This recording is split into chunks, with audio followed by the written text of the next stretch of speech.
세계적으로도 드높아진 대한민국의 위상과 한류 열풍 때문일까요? 우리가 생각지도 못했던 나라들에서까지 한국 남자들이 신랑감으로 큰 인기를 얻고 있다고 합니다. 어떤 사람은 호기심에 현지 여행을 갔을 뿐인데 한국 남자라는 이유 하나로 17살의 어린 신부를 맞을 뻔한 사례도 있을 정도라네요. 이게 한류 스타 뺨치는 꽃미남들의 이야기냐면 그런 것도 아닙니다. 그냥 평범한 남자들, 심지어 40대 이상 아저씨들한테까지도 이런다는데요. 그것도 세계적으로도 손꼽힐 정도의 미녀들이 여러 사는 걸로 유명한 나라들에서요. 대체 왜 그들이 한국 남자들에게 푹 빠졌는지 지금부터 자세히 알아보겠습니다. 한국 남자들이 큰 인기를 얻고 있는 대표적인 나라는 과거 인터넷에서 한가인이 바가는 나라라는 우스갯소리도 있었을 만큼 미인이 많은 걸로 유명한 우즈베키스탄의 옆 나라인 키르기스스탄입니다. 이 나라도 우즈베키스탄 이웃나라가 아니랄까봐 중앙아시아 국가답게 동서양의 미가 조화된 이국적인 미녀들이 많은데요. 한국의 한 여행 유튜버가 현지인들 외에는 키르기스스탄에도 잘 안 알려진 어느 지역 축제를 보러 갔다가 아내가 있냐는 현지 주민의 질문에 없다고 하자 17살인 자기 딸과 결혼해도 된다 했던 일이 있었다고 합니다. 물론 법적인 문제도 있고 해서 실현되지는 않았지만 해당 유튜버의 영상에 나온 그 17살 소녀는 참으로 아름다웠는데요. 그런 젊고 아름다운 여성들을 부모까지 나서서 한국 남자들과 결혼시키고 싶다고 할 만큼 키르기스스탄에서는 한국 남자의 인기가 하늘을 찌르고 있습니다. 그 이유를 키르기스스탄이 다른 중앙아시아 나라들처럼 한국과의 교류가 많고 한국을 국가 발전의 모델로 삼고 있어서라고 보는 사람들도 있는데요.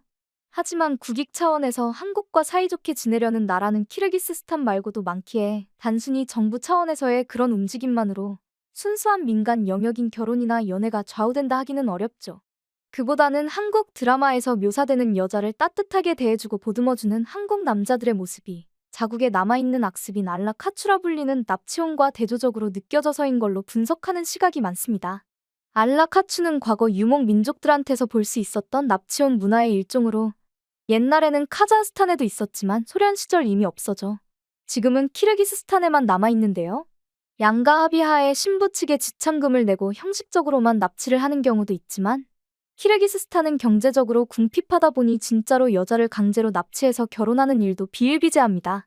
이 때문에 국제적인 인권 문제로까지도 여겨지고 있는데요. 그래서 여자들이나 그 부모들 모두 그런 위험성이 있는 자국 남자들보다는 여자한테 자상하게 대한다고 알려진 한국 남자들을 선호하고 있습니다. 키르기스스탄을 포함한 중앙아시아권에서는 신랑이 신부 측에 지참금을 내야 하는 문화가 있지만 하나로 1,000만 원 안팎이면 되어서 한국에서 진지하게 결혼을 생각할 정도의 수준인 사람이라면 어렵지 않게 마련할 수 있습니다. 참고로 키르기스스탄 여자들이 남자를 볼 때 가장 중요하게 여기는 3가지가 있는데 하나는 자신의 어머니를 존경하는가, 또 하나는 삶에 확실한 목표가 있는가, 마지막으로 확고하고 강한 의지가 있냐인데요.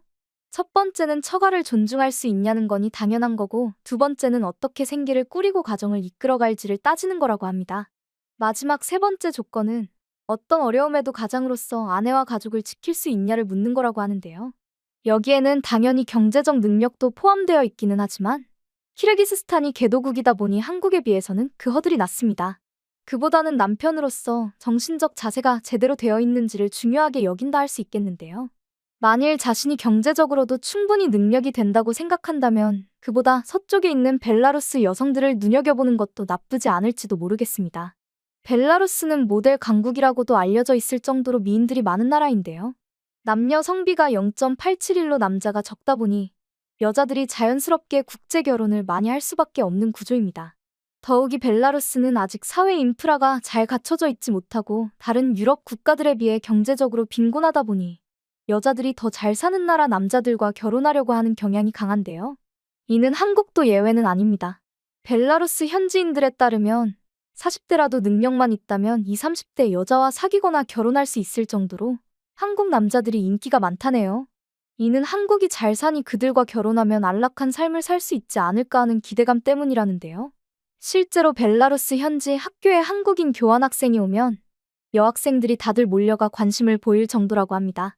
물론 단순히 돈만 보고 좋아하는 건 아니고 한국 드라마로 한국 남자들이 자상하고 착하다는 이미지가 퍼져서 그런 것도 있다네요. 또한 좋은 남자의 조건 중 하나로 자신감을 중요하게 여긴다고 하니 이 점도 참고해서 상대가 미인이라고 기죽지 말고 당당하게 행동하면 어떨까 싶습니다. 그러면서 상대를 배려할 수 있다면 더더욱 좋고요. 벨라루스와 이웃한 발트의 국가인 라트비아에서도 한국 남자들의 인기가 많다고 합니다. 이 나라 역시 벨라루스처럼, 아니 오히려 그보다도 더 남자가 적어서 여자들이 국제 결혼을 하는 경우가 많아서라는데요. 남녀 성비가 약 0.85:1이니 여성들의 국제 결혼이 많을 수밖에 없죠.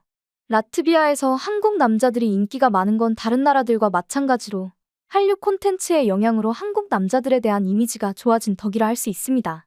사랑하는 여자를 위해서는 헌신적인 걸로 드라마 등에서 묘사되는 한국 남자에 라트비아 현지 여성들이 관심이 많다고 합니다. 이는 라트비아 여자들이 생각하는 이상적인 남성상과 부합해서인데요. 라트비아 여자들이 좋아하는 남자는 상대방을 잘 배려해주고 이해해주고 말만 앞서는 게 아니라 행동으로 실천하는 남자라고 합니다.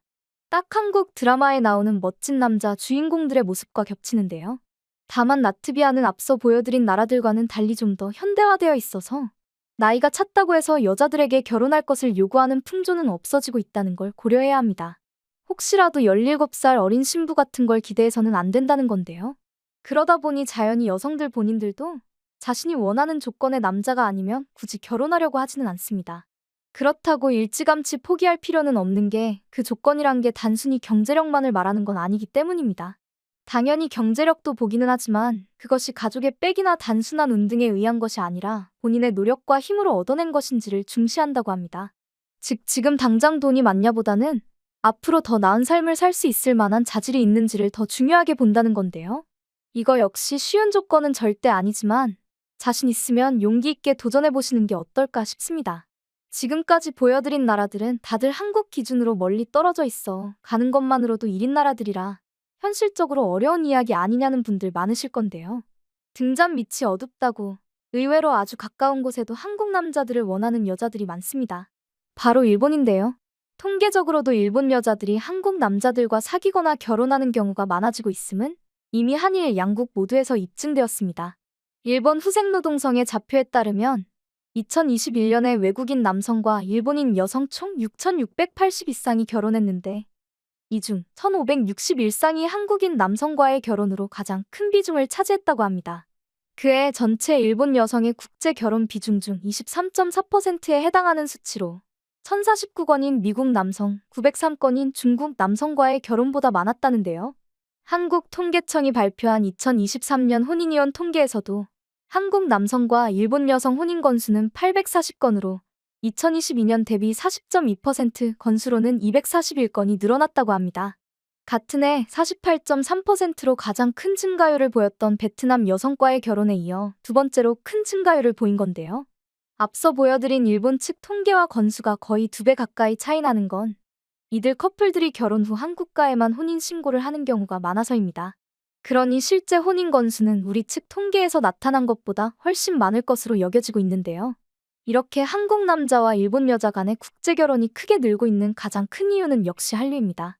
특히 일본에서의 한류가 2010년대 후반부터 기존의 중장년 여성들뿐 아니라 젊은 여성들로까지 확대되면서 젊은 일본 여성들 사이에서 한국에 대한 이미지가 많이 좋아진 게 크게 작용했다 할 수 있는데요. 거기에 일찍부터 진행된 일본 사회의 고령화와 소자녀화로 남녀 성비도 0.951이 될 만큼 여성 인구가 남성 인구보다 많아지게 돼 국제결혼이 늘어난 것도 한몫했다 할 수 있습니다. 국제결혼 자체가 많아지고 있는 상황에서 한국 남자에 대한 이미지도 좋아졌으니 당연히 한국 남자와의 결혼이 늘어난 건데요. 그렇다면 일본 여자들은 같은 동북아권이라 문화적으로나 외형적으로나 큰 차이를 느끼기 힘든 한국 남자의 어떤 점에 매력을 느끼고 있는 걸까요? 그것은 바로 한국 남자들의 적극적이면서도 따뜻한 점이라고 할 수 있겠습니다. 일본은 단체 생활에 있어 남에게 폐를 끼치면 안 된다는 의식이 강한데 이게 때로는 지나쳐서 연애에까지도 소극적으로 나오는 경우가 많습니다. 단적으로 일본 드라마나 애니메이션 같은 것만 봐도 우리나라에서는 일반적으로 사랑해라고 할 만한 상황에서조차 좋아해라고만 하는 걸 많이 볼 수 있는데요. 그런데 한국 남자들은 당당하고 자신감 있게 여자한테 사랑한다고 하니 그런 남성상을 기존에 보기 어려웠던 일본 여자들이 반하게 된 걸로 분석하는 사람이 많습니다. 호칭만 해도 일본 남자들은 어지간히 친해진 게 아니면 딱딱하게 성으로만 부르는 반면 한국 남자들은 이름이나 별명으로 부르는 게 다정하게 느껴지기도 하고요. 그런 따뜻하면서도 남자답게 자신감 넘치는 한국 남자들의 모습에 반해 한국 남자들과 결혼하는 여자들이 많은데요. 이처럼 여러 나라에서 한국 남자들이 현지 여성들에게서 큰 인기를 얻고 있습니다. 여러 이유가 있지만 공통적인 걸 하나 꼽자면 자상하면서도 남성적인 면이 있다는 건데요. 안타깝게도 그런 점을 노린 일부 몰상식한 남자들 때문에 피해를 본 외국인 여성들도 있다고 합니다. 우리는 절대 그러지 말고 그들이 드라마나 영화에서 본 것과 같은 멋진 한국 남자답게 행동합시다. 멋진 한국 남자들의 모습이 단지 드라마나 영화 속에만 있는 환상이 아님을 세상에 보여주자고요.